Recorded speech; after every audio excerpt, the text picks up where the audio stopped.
What's going on, everybody, and welcome back to the channel. It's your boy, Octagon Jordan, and I am here to fucking expose Donn Davis for a second time. That's right, part 2 coming at you, Pompous Windbag. You guys liked it so much, part 1. Go back and look at it. I exposed Donn Davis for all his lies, all his crazy, wild things that he said on Ariel's show, on Weighing In podcast, and past interviews. And now I got more material. So, hey, guess what, Donnie? Yoo-hoo! It's me again. Octagon Jordan's here to fuck you up one more time, Big Don. We got multiple rematches booked for PFL after supposedly fresh matchups. Oh my God, look at MMA Index, Fight Index. We got top 10 fighters, top 20 fighters. We're ranked 42. UFC is only 44. We're right behind them with all our fresh matchups. We're going to dive into how he talked about his tournament format and how the top fighters, the most exciting fighters, aren't going to fight in that format. You know why? Because they get paid too much. They're too exciting. They take too much damage, a.k.a. Shane Burgos, a.k.a. I don't fucking know. I don't even know who they have on their roster. But he literally says that the most exciting fighters, the most expensive fighters, the most prolific fighters, the most well-known fighters cannot fight in his tournament format because they are too expensive and they take too much damage and they get hurt and they can't turn around. He exposes himself. Okay, we're going to talk about Cris Cyborg. We're going to talk about Kayla Harrison. We're going to talk about his remarks about potentially signing Conor McGregor, about Gegard Mousasi. There's a lot of shit, Donnie. Oh, man. Yeah, you think old Octagon Jordan forgot about you, huh? You thought so. You thought wrong, bitch. You thought fucking wrong, yeah. Let's dive right into this. Pompous Windbag Part 2. You guys liked it so much the first time. So let's talk about their fresh matchups, okay? I've been noticing this ever since they bought Bellator, December 2023. All we've heard is that, it's going to be exciting. We're going to have two different products, the Bellator Championship Series and the PFL Tournament Series, and it's going to have a little bit of everything for everybody. We're going to have big-name champions on the Bellator Championship Series in random countries with random main events, and then we're going to have the lower-level, cheaper fighters, not as exciting fighters, not as well-known fighters, in our staple PFL Championship Series tournament format. That's what we've been told by Donn Davis. And also, we're going to get fresh, exciting matchups that we can really just fucking get amped up for and fucking anticipate. Like Impa Kasanganay, Josh Silveira, too.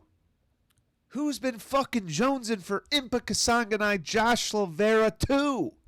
I've been staying up at night, losing sleep over thinking about this rematch. Impa Kasanganay, the guy who got fucking booted out of the UFC, spinning heel kick, memed on by Joaquin Buckley, who just lost to Johnny Eblen, lost to Carlston Harris, fought Josh Silveira in the 2023 PFL Championships. You can see it right here on the screen. In one of the most boring, anticlimactic, long-winded, uneventful fights I've ever fucking seen in my life. If anybody watched the 2023 PFL Championship, I feel bad for you. I hope you get your money back. And I'm one of those people. Me and my buddy split it. I had him and his girlfriend, my girlfriend. We got some wings. We got some beer. We watched this event. We all fucking fell asleep after the third to last fight. We missed the main and co-main. Thank God. Because those were 5-round decisions as well that were awfully match-maked, that were unexciting, that were uneventful, that absolutely fucking sucked dick. This fight fucking blew. There wasn't a single moment in this fight. It was a grapple fest, a fuck fest, a wet blanket fest. This fight sucked. And now we get to see it again with these fresh matchups. They just rebooked this fight, this awful fight. Look at Impa. This is Impa Kasanganay's record. 17-4. He's a good fighter.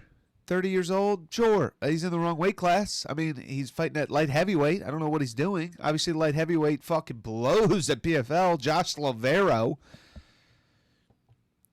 Right here, decision. Unanimous decision. PFL World Championship. Josh Silveira. Loses to Johnny Eblen. Beats Alex Pelosi, who got absolutely murdered by 45-year-old Yoel Romero, beats this scrub ass nobody's ever heard of, and now he's fighting Josh Silveira again. Are these the fresh, exciting fight index matchups that we're talking about, Donn Davis? Josh fucking Silveira. This dude got a robbery win over Mousasi because he broke his fucking thumb. Loses to Rob Wilkinson, who's also a UFC outcast. Impa Kasanganay.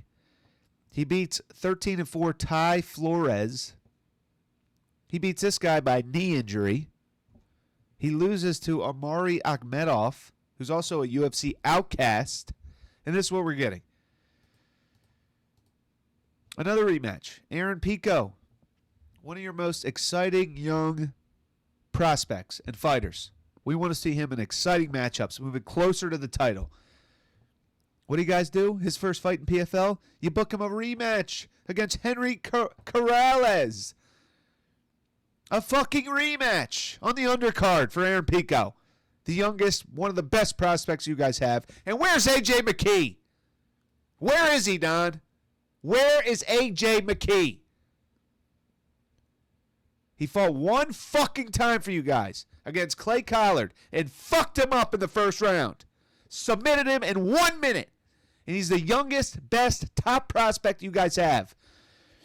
He's marketable, okay? He's promotable. He's young. He's a good-looking guy. He's got an exciting style. He head-kicked Patricio Pitbull and submitted him. He won the Grand Prix. He has some of the best fights in Bellator fucking history. In PFL history. Well, he only had one fight in PFL. Against that fucking ginger guy. The Alpha Ginger. Whatever his fucking name is. 1 second. Can't remember his name. But where is he? Where is AJ McKee? It's fucking ridiculous. I know this was last second notice. Pico's opponent fell off. They got Corrales. Whatever. We're getting a fucking rematch. Oh, yeah, here's a real barn burner, Don. Here's what the people want to see after you guys buy Bellator. Oh, man, fresh matchups. New roster. Oh, my God. Bellator Championship Series. On HBO Max that nobody even fucking know exists anymore. We got Prime, Don. Okay? We got fucking Netflix. We got fucking Apple TV. We got ESPN Plus. We got UFC Fight Pass. No one's buying HBO Max. No one wanted to see Carmouche Velasquez 3. Velasquez has gotten fucked up the last 2 times in boring matchups. Wrestle fucked. Submitted. With 0 eventful moments. Out of all 3 fights, the only thing I can remember is Carmouche got her in like a knee bar or something in the first fight. Or something. Arm bar. And I watched all 3. Carmouche Velasquez trilogy? The first 2 weren't even fucking competitive, Don. Let's see what else we're booking here. Matchmaker extraordinaire. I get the PFL has the tournament, so they can't really matchmake. It's based on who beats who, and, sometimes we'll get some rematches. This is the Bellator Championship Series. Gegard Mousasi, nowhere to be found. Douglas Lima, nowhere to be found. Johnny Eblen's fought 1 time. AJ McKee is fucking off the grid. Where is he? Oh, Johnny Eblen's second matchup. We got Eblen Edwards too. Another rematch. Don! Yeah! I'm horned up for this one. Johnny Eblen, who's really gaining momentum. The fans are really paying attention to this guy. Just beat your light heavyweight world champion, Impa Kasanganay. Fuck them up. And you guys are booking the Edwards rematch after they just fought.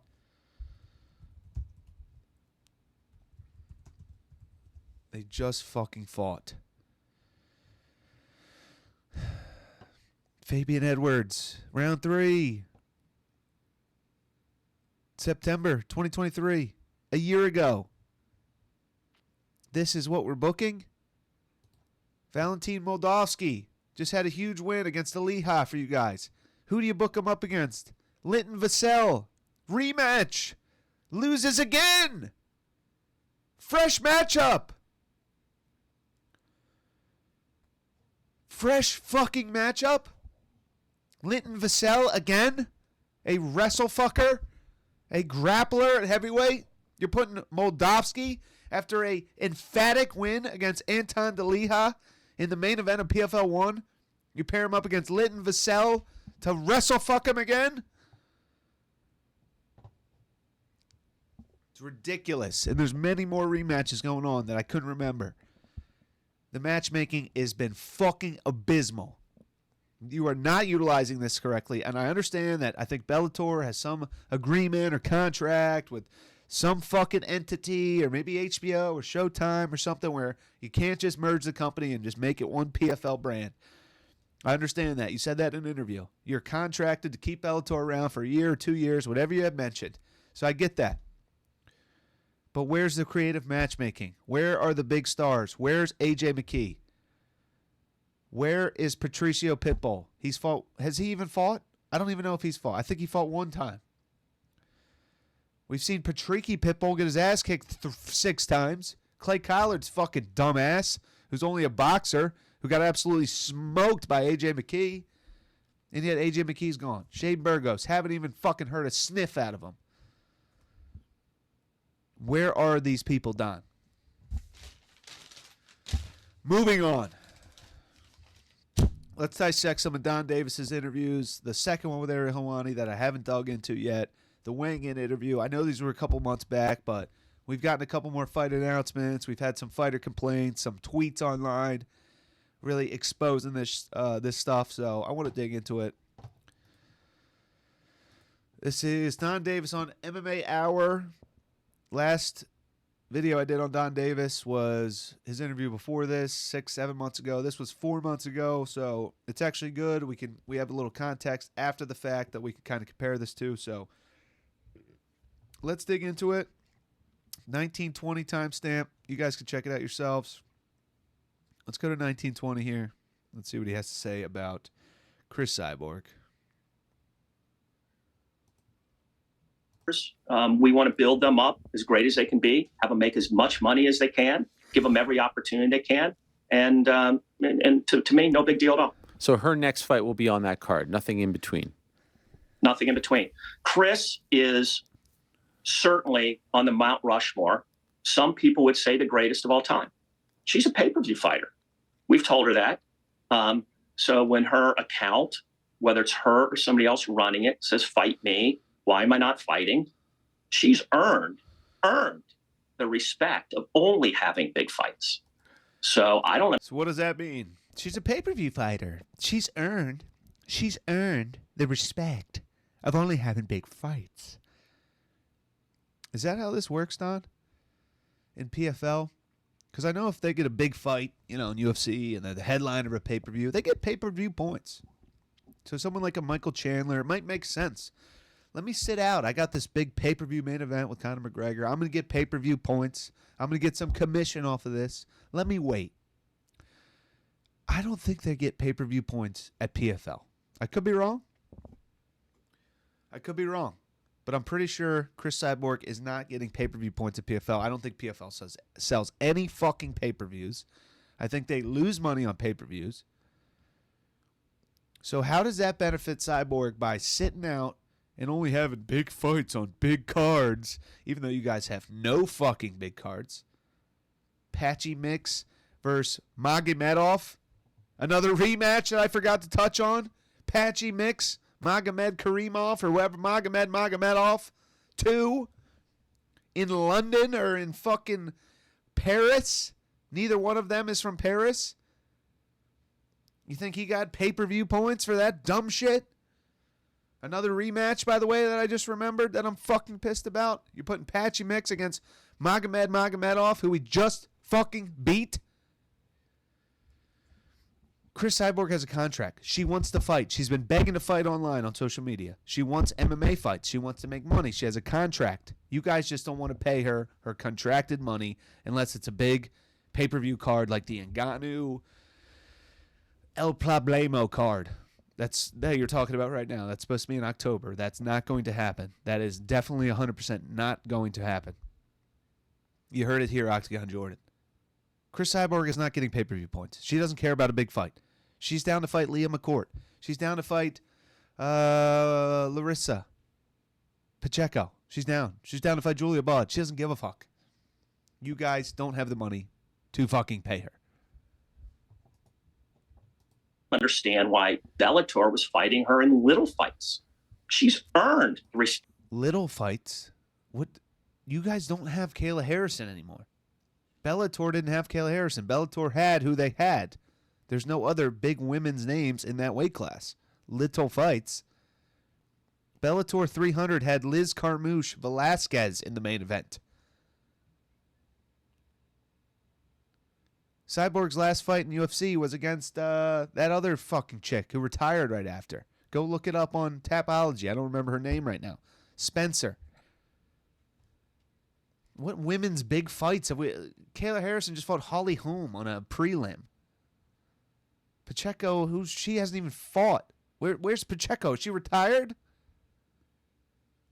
This guy makes no fucking sense, man. back of big fight. Anyway, let's go to 2150. Talking about Kayla leaving the company.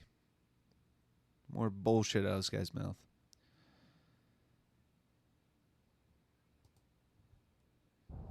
Am I a bad Advertisement person? alert. Sorry about y'all. Tell me, am I? And two, I'm disappointed.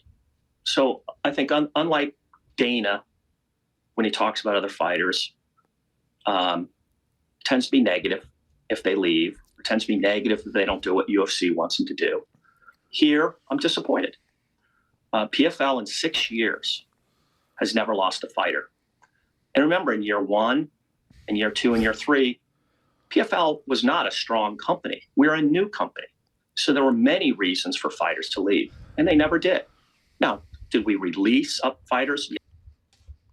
All right, so he said, Dana, he always bashes the fighters. He's disrespectful. Not here. Not us. We don't do that. Okay, well, let's see what you had to say about Kayla Harrison once she signed with the UFC, Don. Let's just watch that one more time. 2150 at the interview. Let's just watch it one more time. So one, I don't know. And two, I'm disappointed.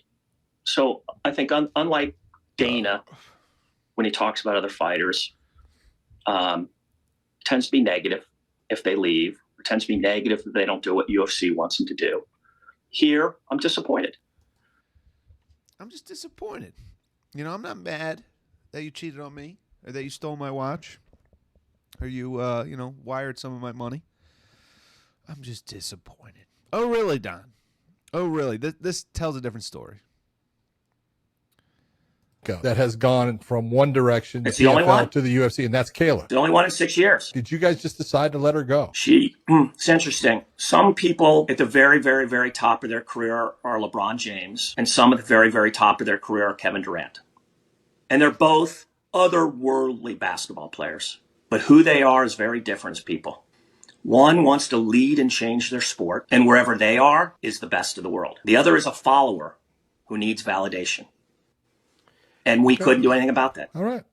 Then I got to ask you the question, because it's the only fighter that I can... Well done. Simultaneously shit all over Kayla Harrison while also shitting all over two-time NBA champion Kevin Durant, former MVP, 12-time All-Star, 4-time scoring champion, first overall pick in the NBA draft, Kevin Durant. You were just fucking killing it, Don. Let's look at some of the comments, top comments. LeBron left Cleveland for Miami.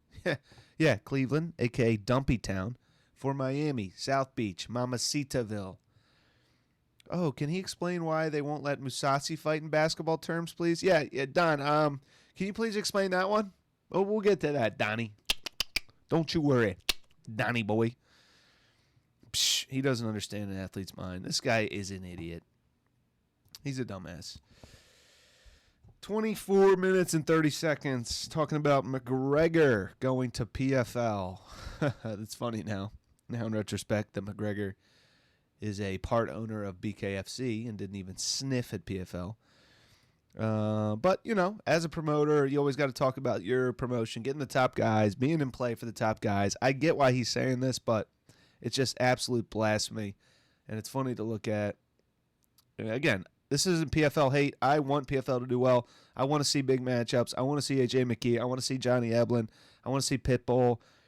I want to see, you know, these guys. PFL's original roster's fucking dog shit. Brendan Loughnane, Clay Collard, get him off my fucking TV screen. Anton DeLeha, fuck off. I want PFL to do well. I'm bummed out Bellator got, you know, sucked into PFL with this fucking windbag. But, yeah, anyway, I like PFL. Well, I want to like PFL. So I'm not bashing him. I'm not a UFC shill here. I'm just exposing this guy for his bullshit. And PFL has made so many wrong moves. And I'm not a business head. I haven't worked at Microsoft or wherever this fucker's worked. Where did he work? AOL. He worked at AOL, and it blew up or something. I'm sure he had a big impact. Anyway, let's go 24-30, talking about McGregor. Okay, fair enough. By the way, speaking of Mr. Conor McGregor, he has 2 fights left. He's been quite vocal about this.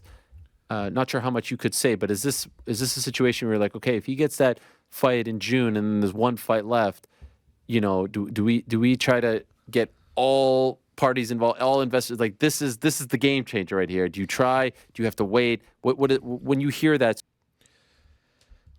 Ariel, PFL couldn't even re-sign Kayla Harris in their own blood.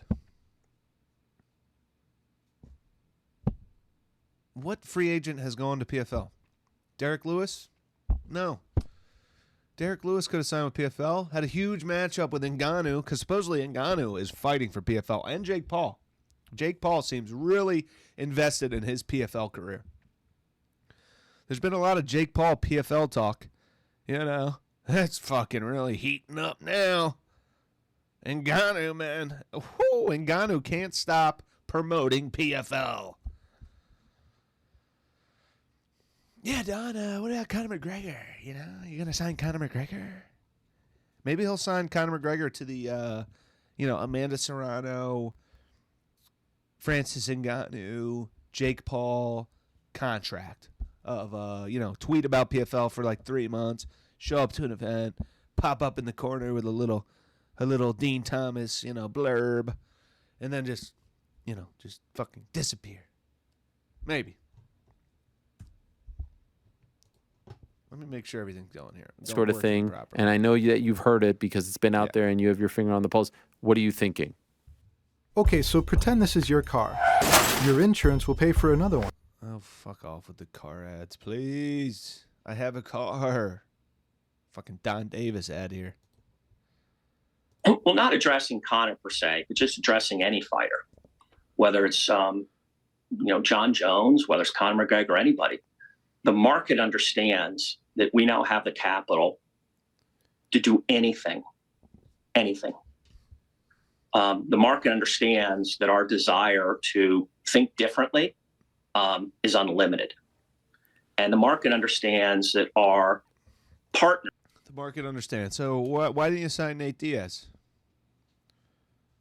Why didn't you sign a Derek Lewis? Why didn't you re-sign Kayla Harrison? Why is Johnny Eblen talking about fighting out his contract and leaving? Why can't you get Gegard Mousasi a fight? Why do you have to cut him? One of your most well-known, name-recognized fighters. Douglas Lima, where's he been? You guys can do fucking anything, yeah. I'll sign Conor McGregor. Jake Paul. You guys paying Jake Paul?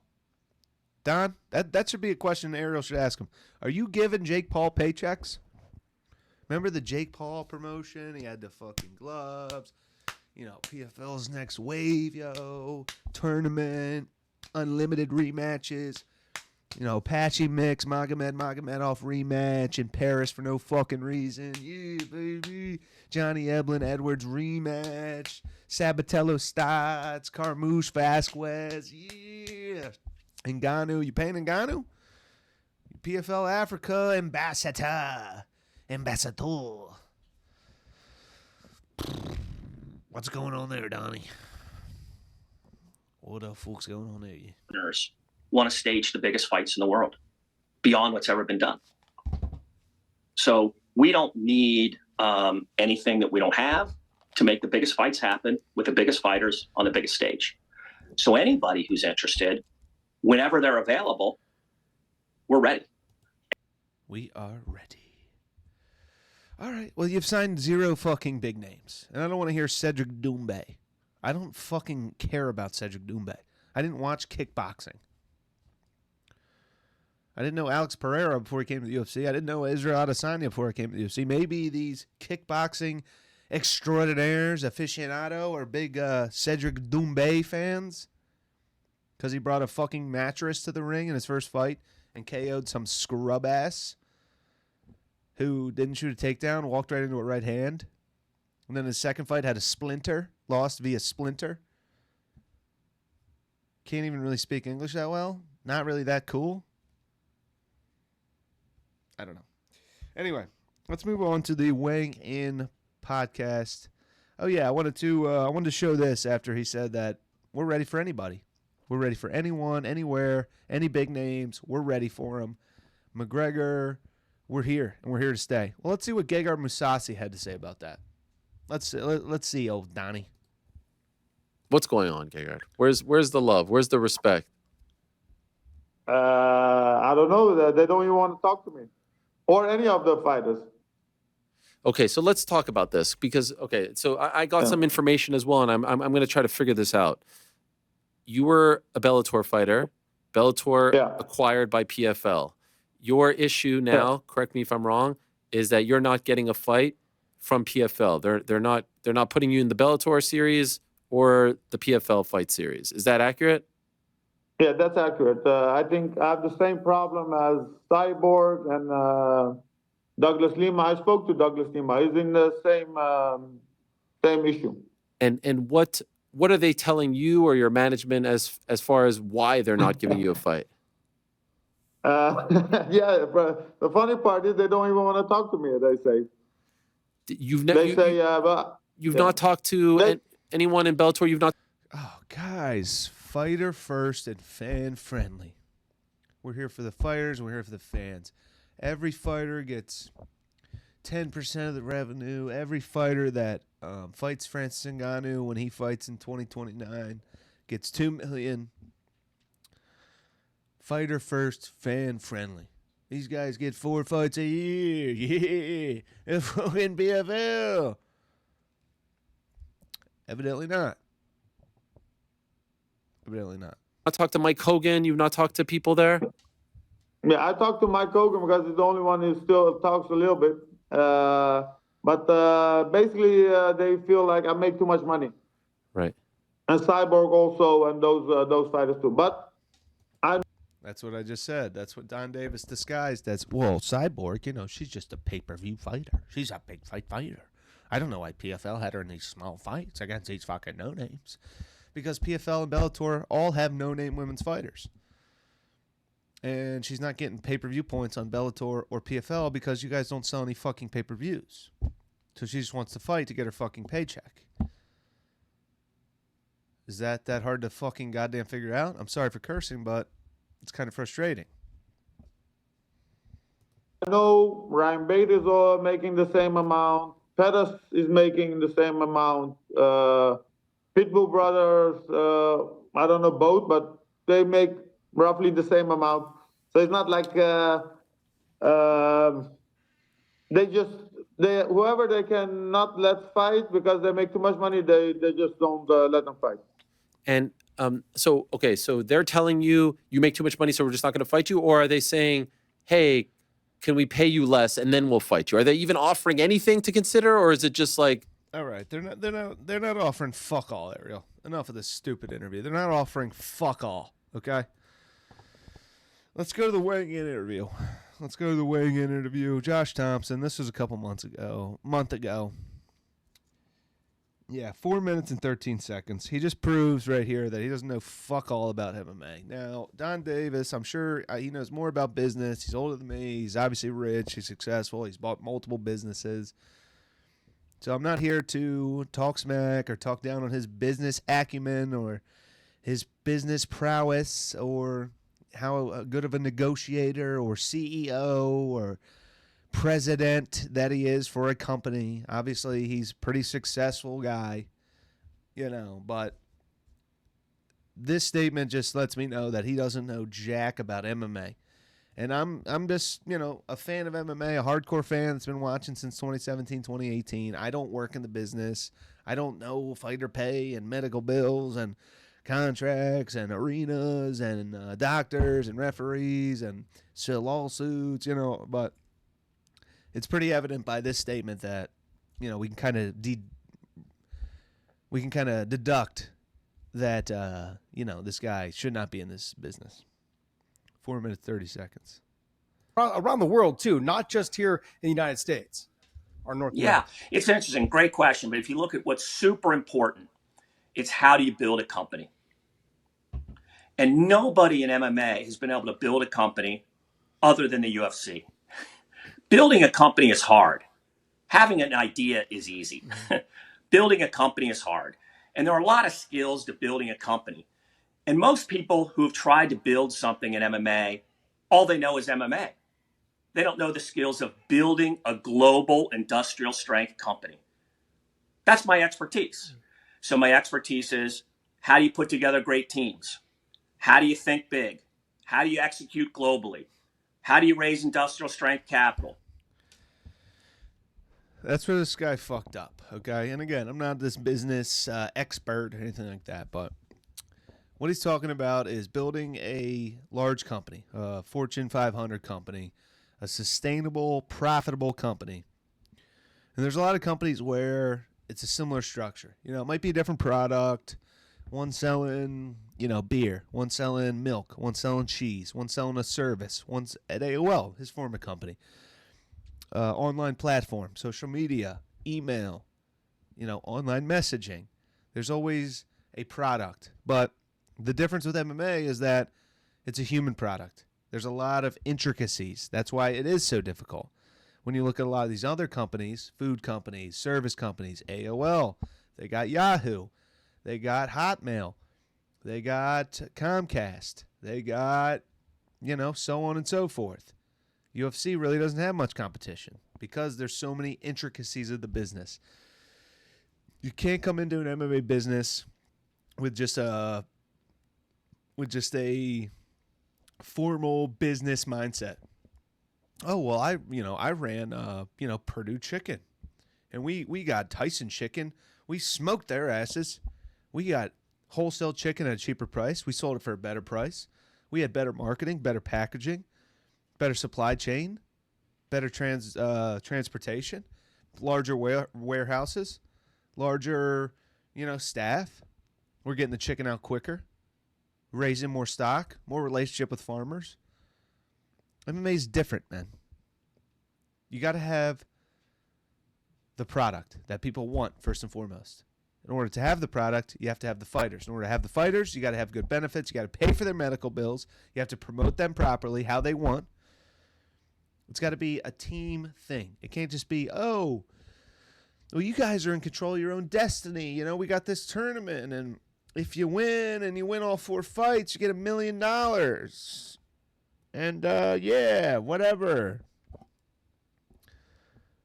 No, that's just not how it works. And that's why there's not a million competitive companies in this industry, like the rental car companies.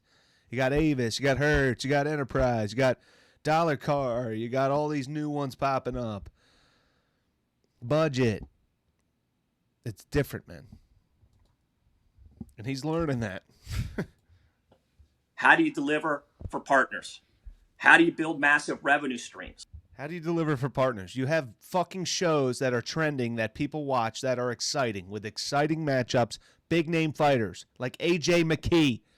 You guys should put all your fucking marbles, all your fucking coins and dollars into the AJ McKee basket. You like booking rematches? Book the Patricio Pitbull AJ McKee trilogy. Guarantee you'll get the most views out of any fucking PFL card that you've had ever.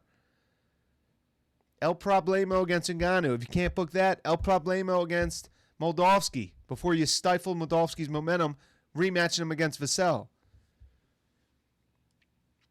Brendan Ward What are you doing with Brendan Ward? He just fucking retired. You guys put him up against two Dagestani Russian grapplers.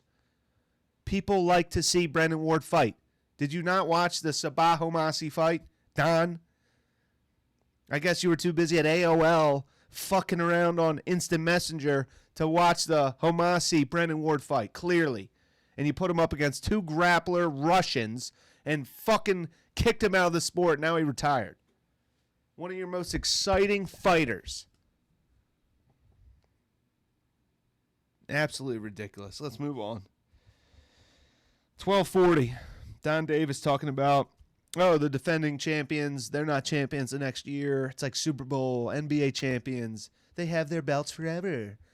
That's a forever thing. In the UFC, it's not forever because you could fucking lose your belt. Well, you still have the fucking belt, Don. So, yeah. Let's talk. Let's dissect that. 12 minutes, 40 seconds.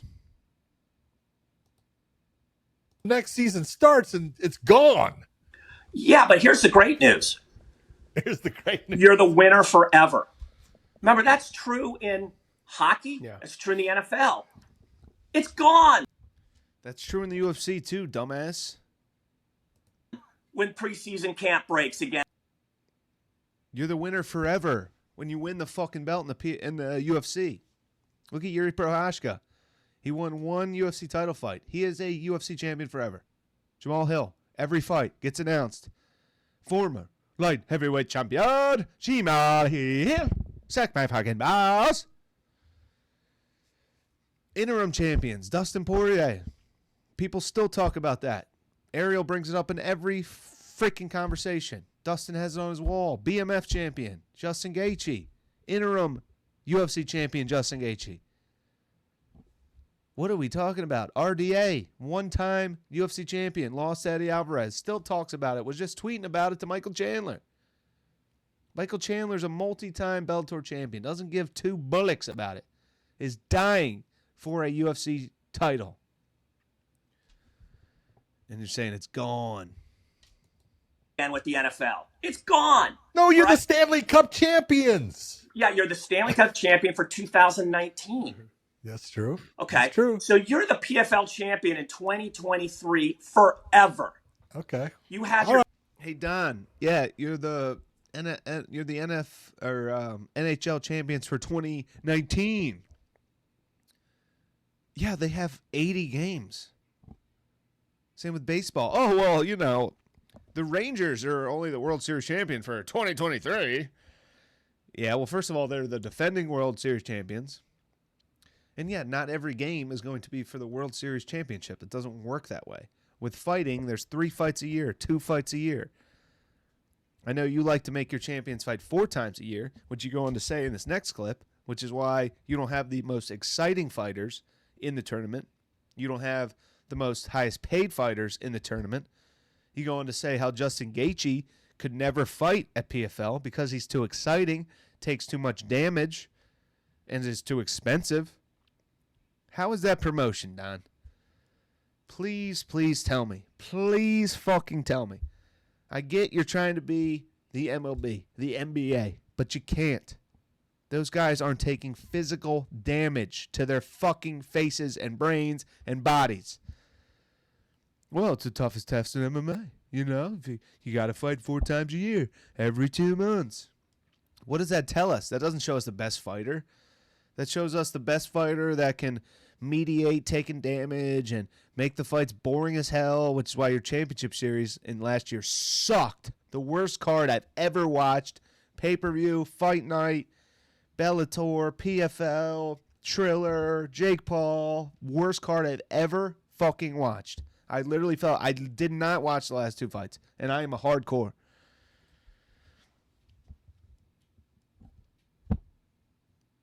It doesn't make any sense, man. It's anti-promotion. Well, they got to fight every 2 years. Toughest test, so they really got to fight conservative. No elbows, no damage. Guys like Logan Storley, Chris Wade, Magomedov. These guys are going to do great.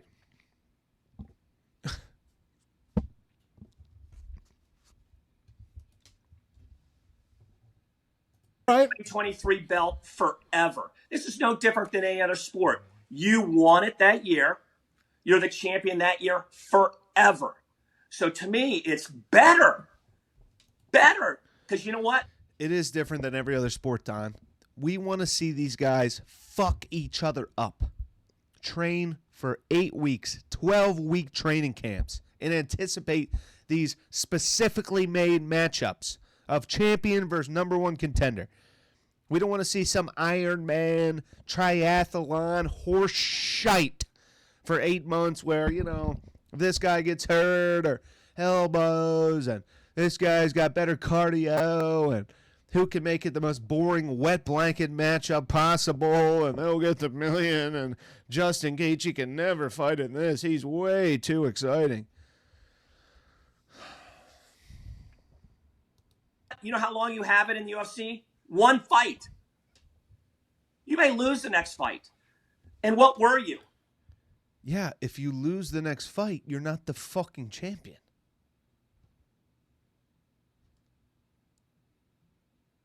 It's different than NBA, NFL, MLB, NHL. Every time they play a game, it's not a championship game. And you're trying to recreate that in MMA, but all it does is water down the product, tire out the fighters, make them fight conservative, make the fights boring, poor matchmaking, awful championships, no big names, no exciting fighters want to do it. You don't pay enough. The $1 million prize, nobody gives a fuck if they're a top-level fighter. So it's a secondary product that's less exciting, less fighters, that is innately incentivizing these fighters to not damage themselves. So what are we getting? What are we paying for? The 3-0. Anyway, you guys get it. You guys get it. Let's move on here. Oh shit.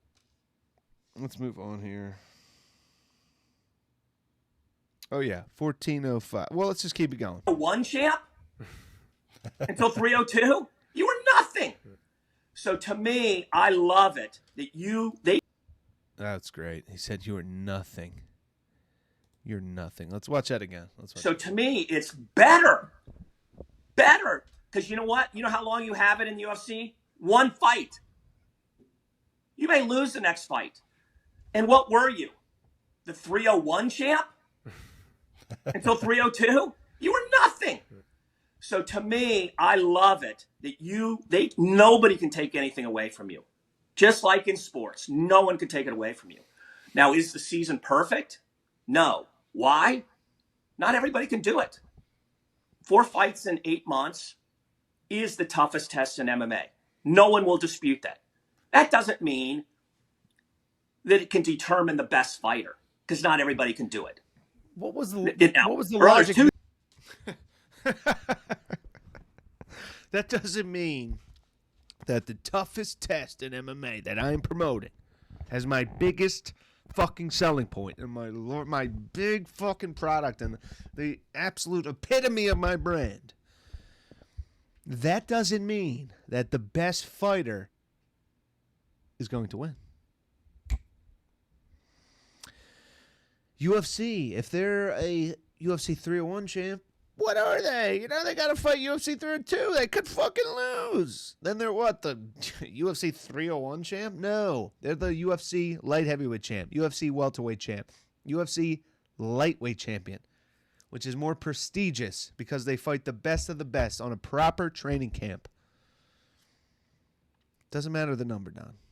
PFL what? I don't even fucking know. PFL, what do you go by? Years? PFL 2003, PFL 3 champion, Impa Kasanganay, who fought fucking nobody. Josh Silveira, who he's rematching against, who he lost to Johnny Eblen, Bellator champion in 1 second, or not 1 second, it was a close fight, but 1 fight. So it doesn't determine the best fighter. He just said it himself. It doesn't include the most exciting fighters. He goes on to say that as well. So what does it do? Two things can be true. The toughest test doesn't necessarily always get the best fighter. True. If you're an older fighter, very hard for you to make it. You can only fight twice a year. If you're injury prone, like let's say maybe Justin Gaethje.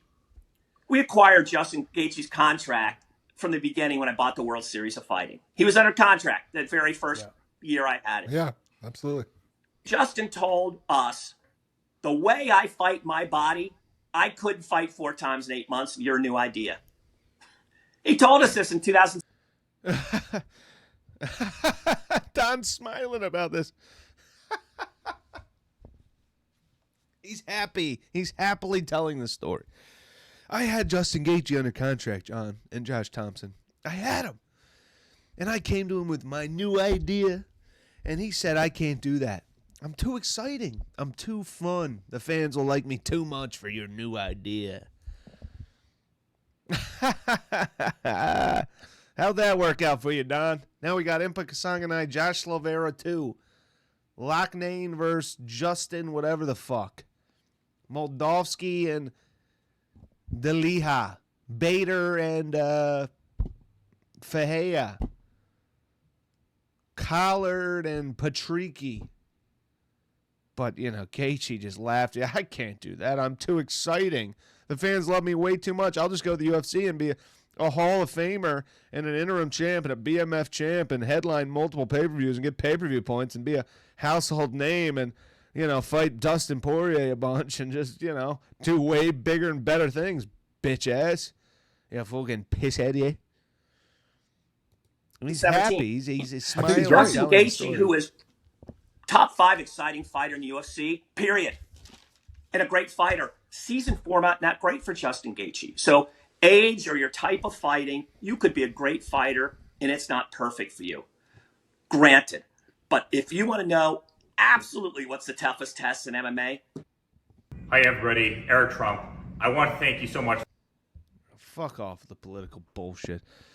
So what Don is telling us is that the most exciting fighters are in the tournament. The best fighters are in the tournament. Older fighters are in the tournament. So what is it? It's younger, newer, more amateurish, novice, less well-known name fighters. And you don't get to keep your belt for the next year. You don't get to defend your belt. But hey, it's the toughest test in MMA, baby. Yeah, baby. Meet me at the Wynn nightclub for the after party, baby. It's the fucking toughest test in MMA. Yeah. Fighting a UFC champion on 3 months' notice ain't tough. That's not the toughest test. Fighting these young, inexperienced, no names, Josh Silveira, Sadabusi, Justin Houston, Justin Gonzalez. This is the toughest test in MMA. That is the one promotional tidbit, the main selling point. But if it's not exciting, if it's not big names, if there's no damage with any elbows, no veterans, why am I watching? All right, last clip. 29.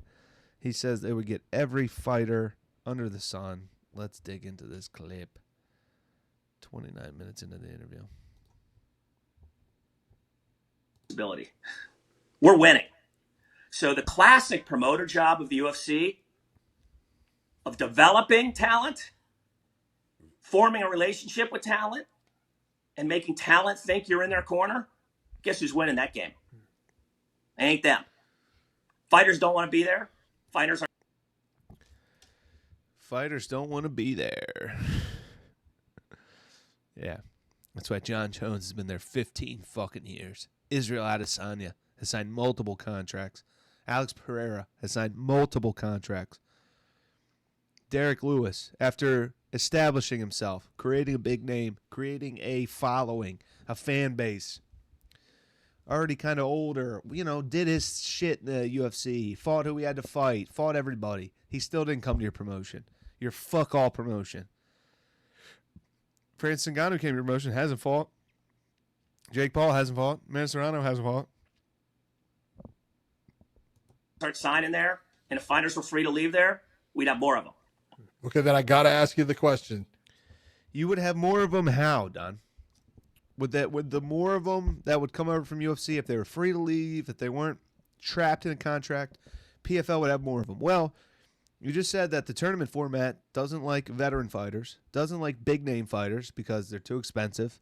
You're not going to pay them $2 million a fight, 4 fights in a tournament against some scrub asses like Charles. Imagine Charles Oliveira comes to the end of his contract. He's lost a few now. You know, he lost to Arman Tsarukyan. He lost to Islam Makhachev 2 out of his last 3. Imagine someone like Charles is like, you know what, I'm a free agent. Let me talk to PFL. Donn Davis is really talking it up. They got the most money. They got the most opportunity.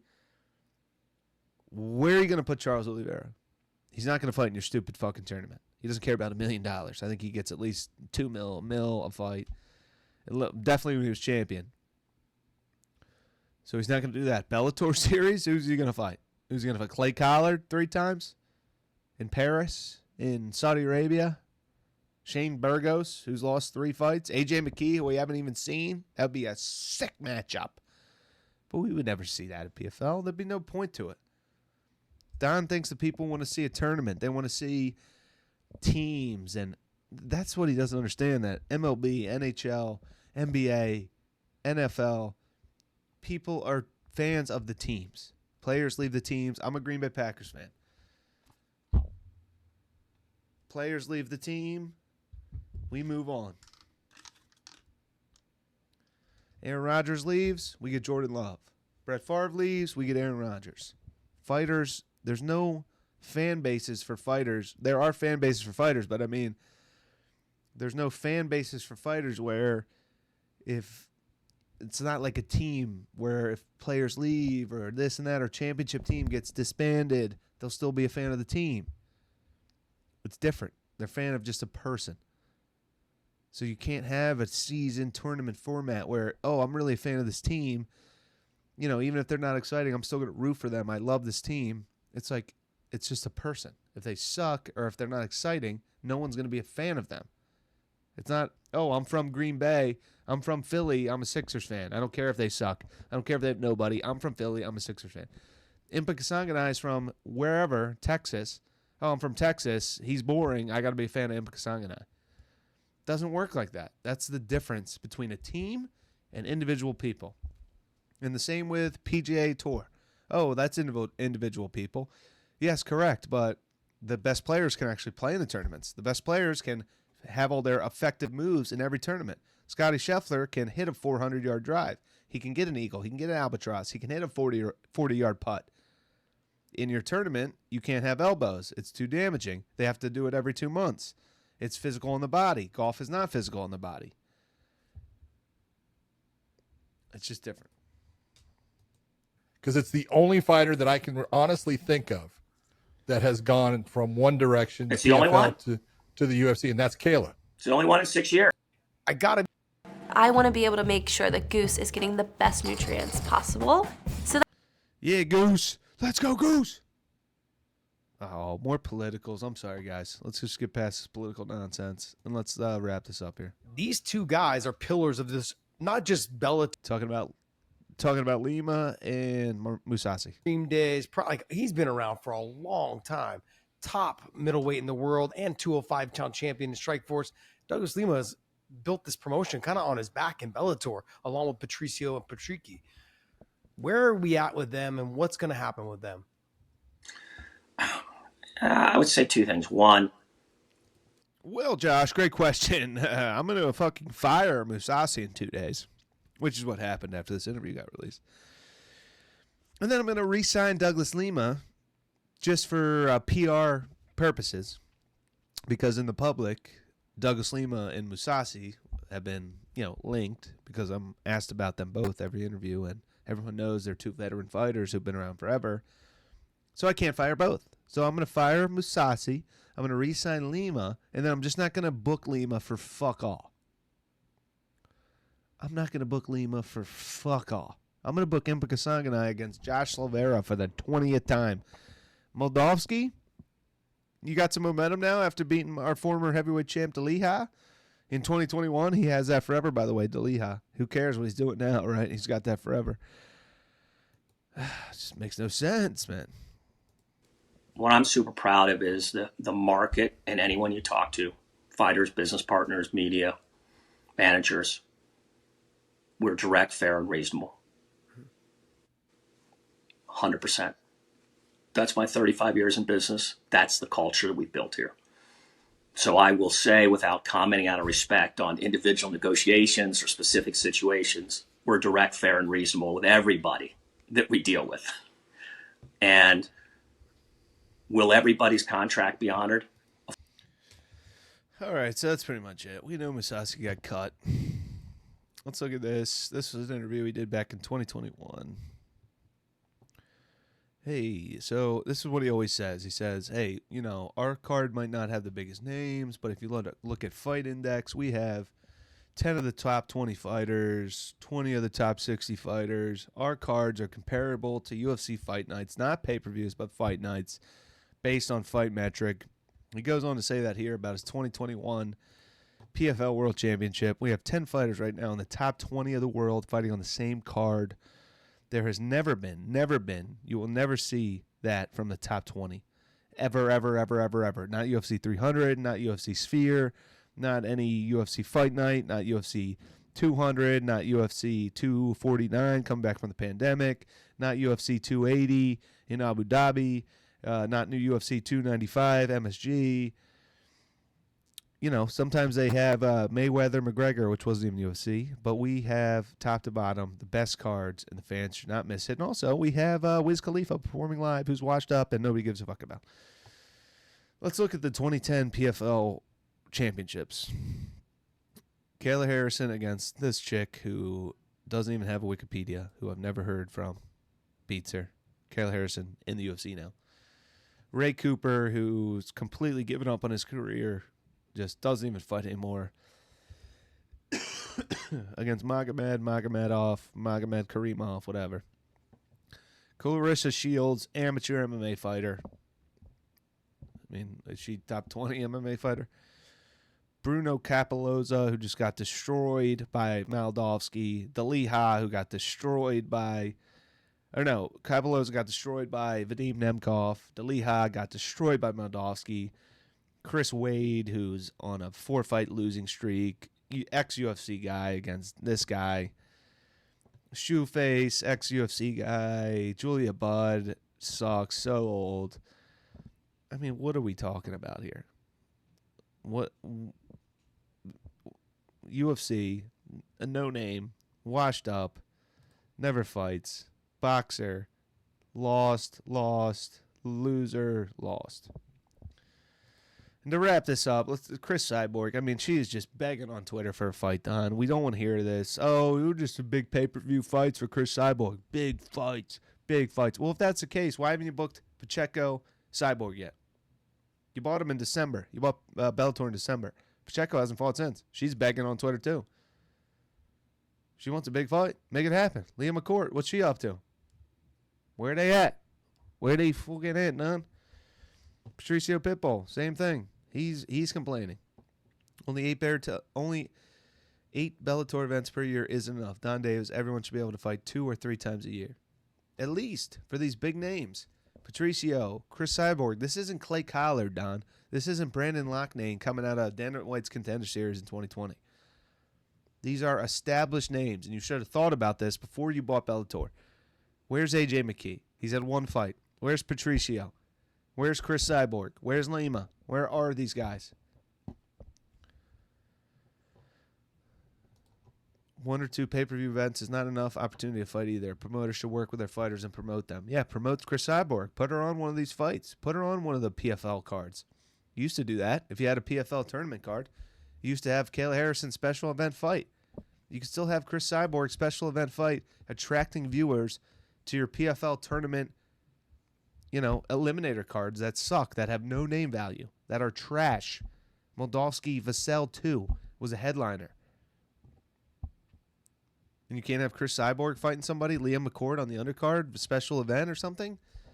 You guys just don't want to pay, man, and it's just ridiculous. And I want PFL to succeed. I want Bellator to succeed. I'm gut sick that Bellator got sucked into this promotion. PFL seems like a just complete botch of a promotion. I want more competition from UFC. I want UFC to get a kick in the ass, a fire under them, get them to book some better fights, some better fight nights, some better pay-per-views. But this ain't it. This ain't it. And Donn Davis, man, he needs to figure something out because this ain't it. Get rid of the tournament format. Put the best names against the best names. Have some select fight nights. And if you do have a fight night, have a Cris Cyborg on the card. Have somebody to attract viewers to the card. Show off your talent like a Brendan Ward. Put him up against another striker, another brawler. Someone who can have an exciting fight. Look at the UFC fight night. Jandaroba Lemos. That just happened. No big names, but it was good matchmaking. Brawler against brawler. Sungwoo Choi against Steve Garcia. Knockout. Hyder Emil against Zhang or whatever. Knockout. You can still have exciting fights that attract viewers, have one or two big names you really pay, and that's it. And then have your pay-per-views without rematches, with new, fresh names for these guys. I mean, it's really that simple. So, anyway, I want PFL to succeed. I'm just tired of seeing this from Donn Davis. Pompous windbag. Dude needs to just really kick it into gear. This ain't AOL, bro. This ain't fucking AIM, okay? This isn't like every other business that you've ran. So I want them to kick it in gear. I want to see AJ McKee. I want to see AJ McKee on some posters. Fuck Moldovsky, Vassell, DeLiha, Brendan Loughnane, Justin Gonzalez, Clay Collard. If I see another Clay Collard poster, I'm fucking never watching again. Not that Clay Collard's not a good fighter. He is, but he's not well-rounded. He gets submitted in 2 seconds from AJ McKee. He's not a promotable face, promotable name. You know, I like the guy. I'm not bashing Clay Collard. God bless him. I hope he wins the $1 million, $2 million, $3 million. But we need bigger names to promote the PFL to really get some competition going. Clay Collard's not going to do that. That's what I'm getting at. Anyway, Octagon Jordan, like and subscribe. More videos where this came from. I'm really locking in, boys. I'm getting after it. I'm coming after it. I'm coming for everybody. Let's go. UFC 304 this weekend. Edwards below Muhammad.